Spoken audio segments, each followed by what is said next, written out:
அப்போது ஸ்கூலில் இலவசமாக யூனிஃபார்ம், செருப்பு, நோட் புக்கு, ஸ்லேடு எல்லாமே இலவசமாக கொடுப்பாங்க. ஆனால் சத்துணவில் பேர் இருக்கணும். அப்போ எங்கள் யூனிஃபார்ம் ஒயிட் ஷர்ட்டை, காக்கி ட்ராயர். ஒயிட் ஷர்ட்டு பிரச்சனை இல்லை, நல்லாயிருக்கும். ஆனால் அந்த காக்கி ட்ராயர் தங்கப்பதக்கம் படத்தில் சிவாஜி சார் ஓப்பனிங் சீனில் வருவார். ஃபிட்டிங் மேட்சே இருக்காது, அந்த மாதிரி இருக்கும். நாங்கள் அந்த ட்ராயரை வாங்கி போட்டால் எங்கள் கால் வடக்கு திசையில் இருக்கும், அந்த ட்ராயர் மேற்கு திசையில் இருக்கும். லென்த்து கூட அட்ஜஸ்ட் பண்ணிக்கலாம், இடுப்பு அளவு ரொம்ப சம்மந்தமில்லாமல் இருக்கும். அதை சமாளிக்கிறதுக்காக நாங்கள் அதிகமாக யூஸ் பண்ண ஒரு மெட்டீரியல் அருணா கயிறு. பெரும்பாலும் சிகப்பு இல்லைன்னா கருப்பு. அந்த ட்ராயரை பிடிச்சி இழுத்து கட்டி நிறுத்திடுவோம்.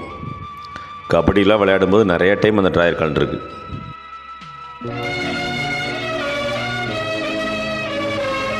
அந்த வெள்ளை சட்டைக்கு நீளம் போடுறதுக்கு பாட்டில் சொட்டு நீளம் அப்போ ஃபேமஸ்ஸு. அந்த சொட்டு நீளத்தில் நம்ம நீளம் போட்டோம் அப்படின்னம்னா உலக மேப் மாதிரி அங்கங்கே திட்டாக இருக்கும். அப்போ உஜாலா வரல. உஜாலா வந்ததுக்கப்புறம் அந்த சொட்டு நீளம் காணாமல் போயிடுச்சு. அந்த பாட்டில் சொட்டு நீளம் காணாமல் போயிடுச்சு. அந்த பாட்டில் சொட்டு நீளத்தை விற்றுட்டு வருவாங்க சைக்கிளில். அப்போது சொட்டு நீளம் சொட்டு நீளம் சொட்டு நீளம் சொட்டு நீளம் அப்படின்னு.